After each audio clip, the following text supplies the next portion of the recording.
sit straight or stand straight. If you can sit straight. You don't have to see now. So your head, neck, and chest is in a straight line.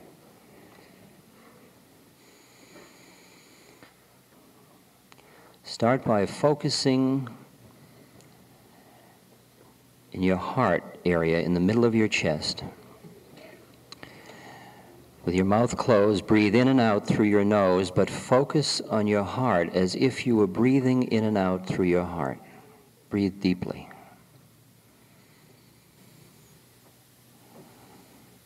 Breathe in the energy of the universe, the Shakti of the universe.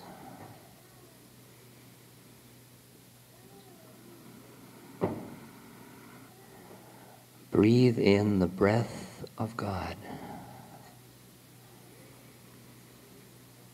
Let it fill your whole body.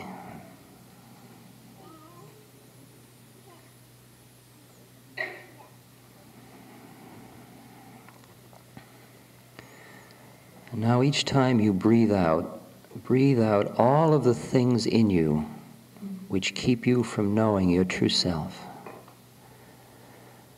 Breathe out all of the separateness,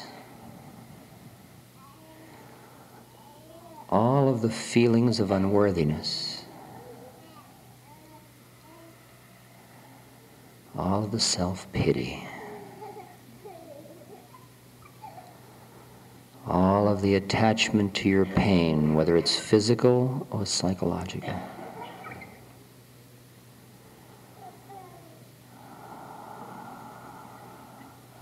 Breathe out anger and doubt and greed and lust, confusion. Breathe in God's breath and breathe out all of the impediments that keep you from God.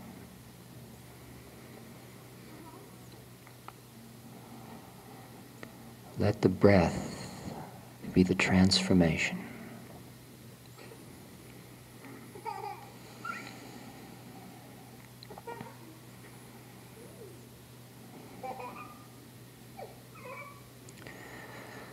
Now focus in the middle of your chest and imagine a tiny being the size of a thumb sitting on a lotus flower right in the middle of your chest. And as you look upon this being, notice the light pouring forth from it. Notice the peace that surrounds it.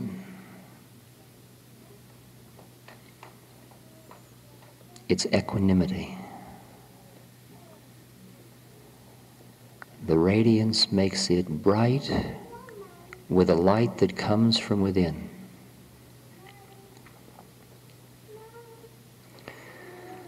Now slowly let that tiny being grow in size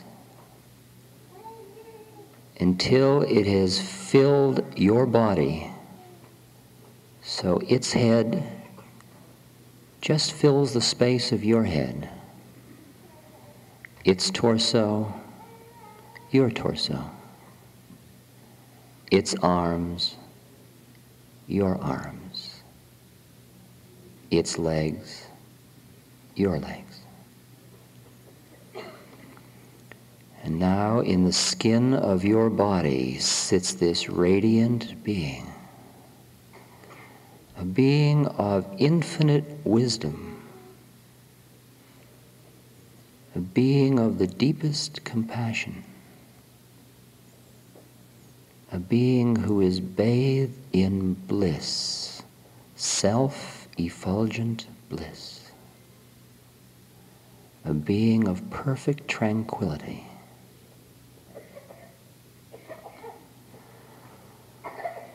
Now let this being in your skin begin to grow in size. Experience yourself growing until your head reaches the top of the ceiling and you are sitting beneath the floor, and all of the beings gathered in this space are within your body. All of the sounds, even the sound of this voice, is coming from inside you.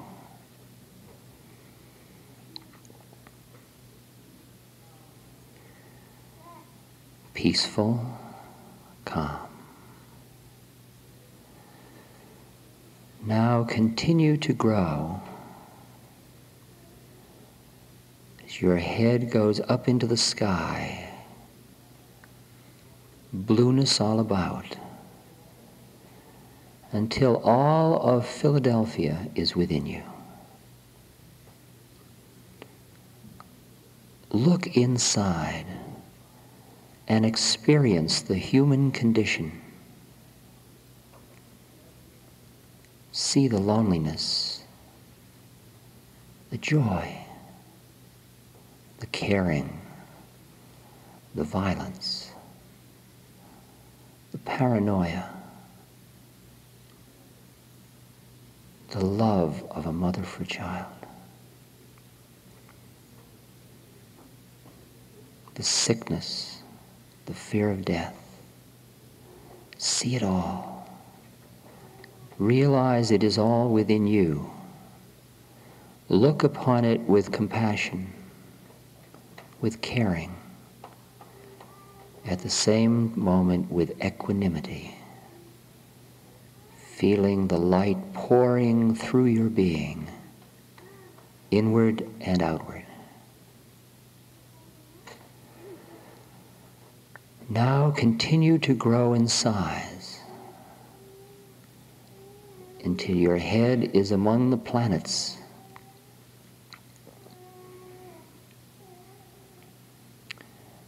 And you are sitting far, far deep into the universe, and the earth lies within your belly. All of humankind lies within you. Feel the turmoil and the longing.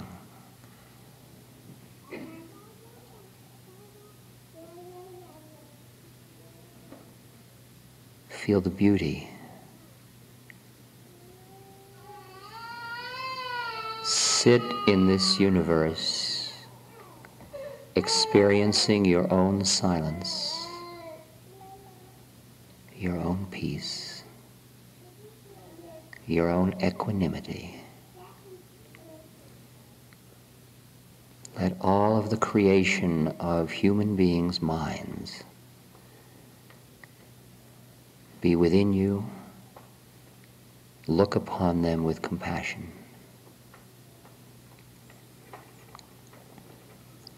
Now continue to grow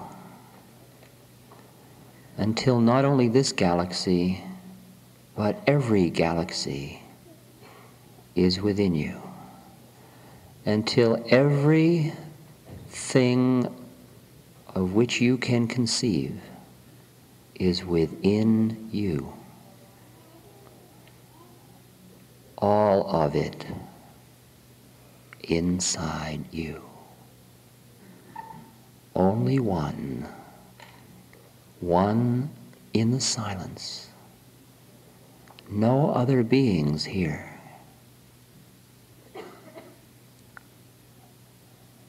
All of the planes of consciousness are within you. And you sit in your own tranquility, with the wisdom that understands it all, in the deepest peace. Every cell radiating love.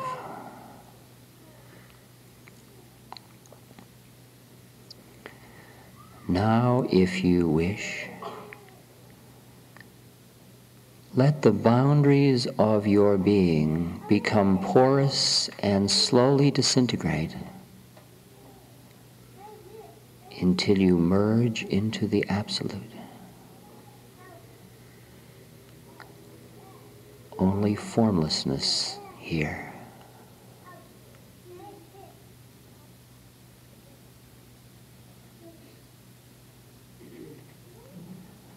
Now slowly reconstitute the boundaries of your vast being, the One. Come back from beyond the One.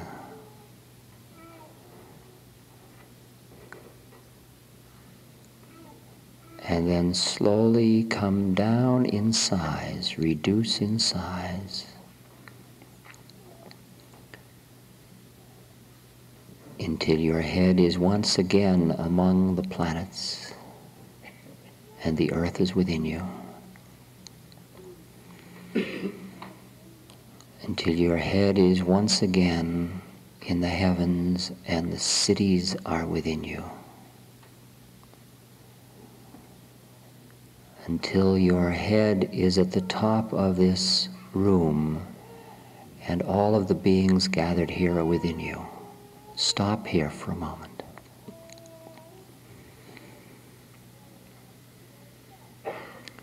From this place,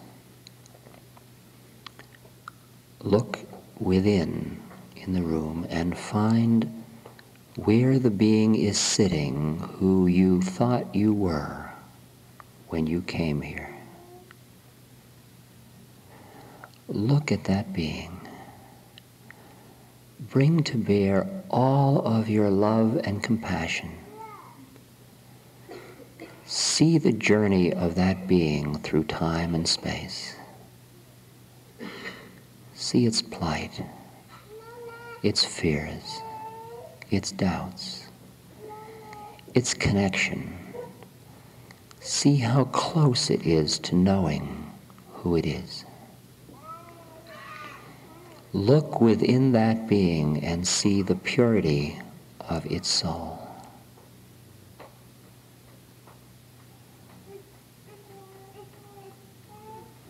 Look upon that being with love, compassion, equanimity. See it in its process of evolution. Now come down in size until you are back in that body with the being of radiance filling your skin. Back in this room.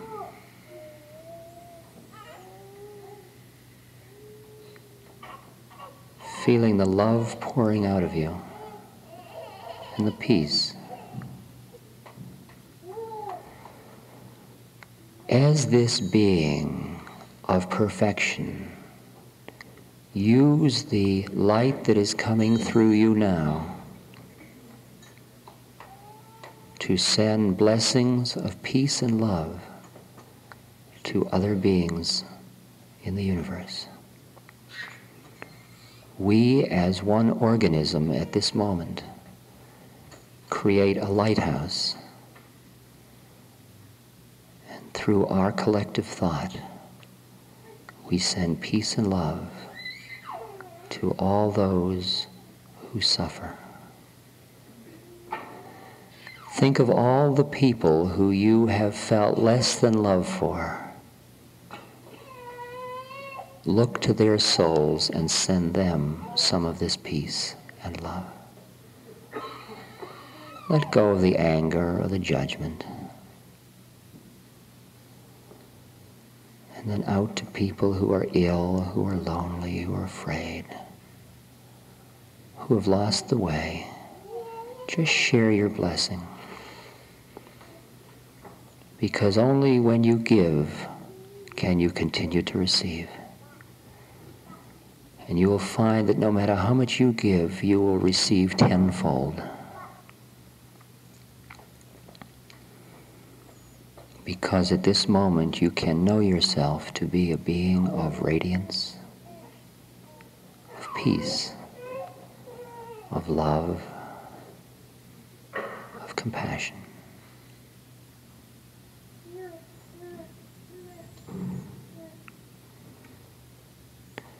Now let the radiant, perfect being once again assume its diminutive form, the size of a thumb, sitting upon a lotus flower in your heart, in your spiritual heart, in the middle of your chest. This is the inner guru. This is the being within you who always knows. This is the being who you meet through your deeper and deeper intuition when you've gone way beyond your mind. This is the being who is the flow of the universe.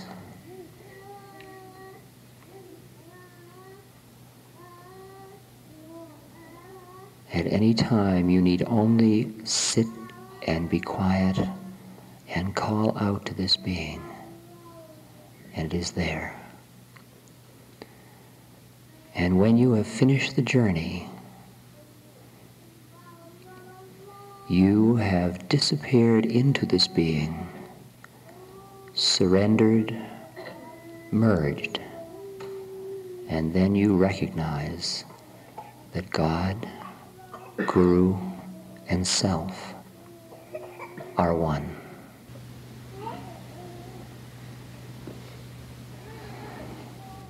The space in which we now find ourselves has within it a balance, a very delicate balance between Shakti and love. In this journey, there are many times when the amount of energy in a scene gets very high, and you feel the power and force, but not the love. And there are some times when the love is present, but there's very little energy in the system. As you purify, as you throw into the fire of purification all of the things that hold you from knowing yourself, you tune to more and more energy which pours through you, because your cup becomes larger. And at each step, you must merge the Shakti with the love. Bring the heart and the head together. In fact, this journey is very much a balancing act all the way. For as you probe deeper within yourself and into the universe, you connect in your search for truth closer and closer to the raw truths of the universe, the truths of the impersonality of it all, the truths that are only knowable in the coldness of the peaks of the Himalayas, the coldness and impersonality that is, for example, reflected in the words of the third Chinese patriarch when he says, "The great way is not difficult for those who have no preferences. When love and hate are both absent, everything becomes clear and undisguised. But make the smallest distinction, and heaven and earth are set infinitely apart." That is cold truth. And one gets enamored of the exquisiteness of that cold truth. And if you reside only in that place, soon you experience an indifference to all of the suffering around you.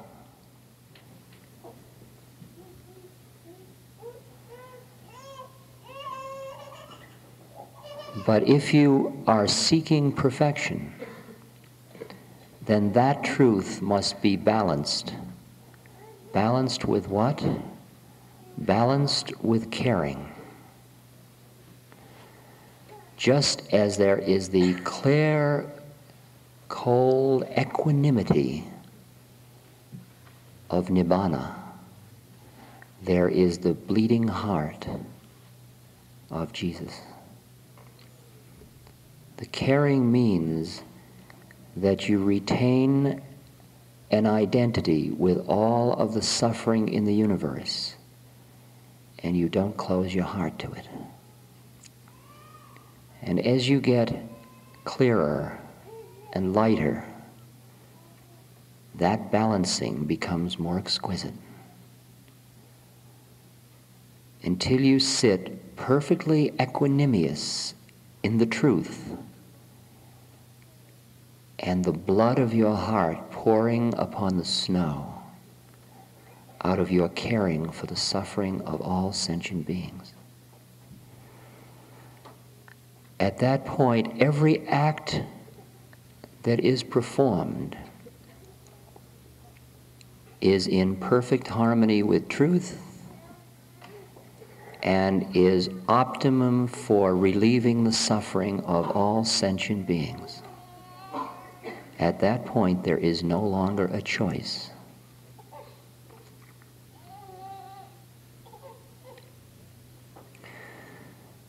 But just before you arrive at the perfected truth and that balance, you come to a choice point. For there is a horrible exquisiteness about the impersonality of God. For God, through infinite grace, frees you to the point where you have a choice. The choice to merge back into God,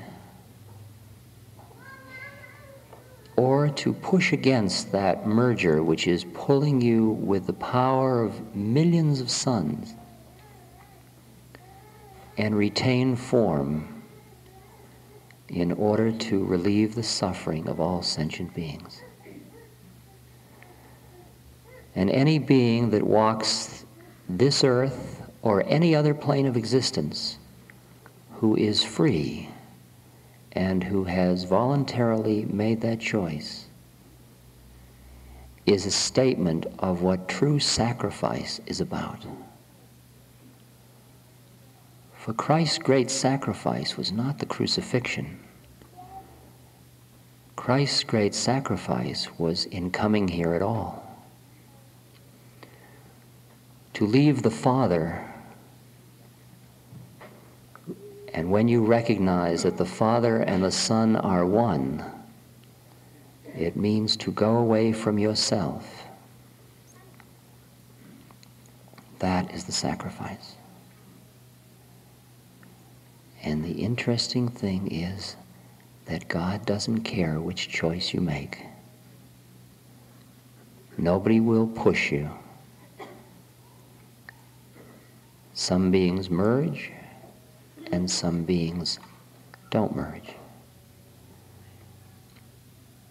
But when you meet a being who is free and who yet remains in form, be it physical or astral or causal, you honor that being because they are making, that being and those like it are making the ultimate sacrifice.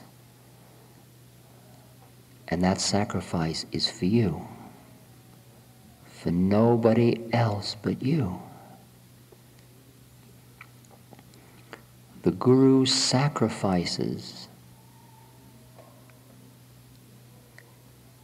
his or her being for you.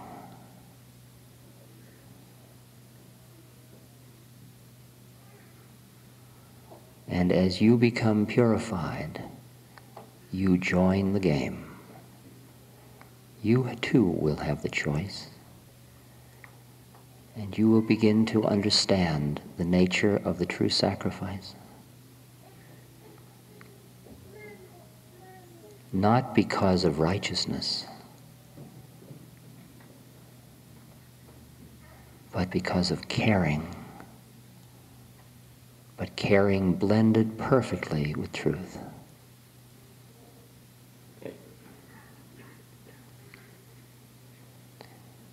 There is an incredible amount of energy in this gathering this evening, filling each of us. There are many, many beings present here tonight who are not in physical bodies, who have come to bless us, and that are pouring Shakti and love into every one of us. What you do with the energy is a function of your level of understanding and readiness.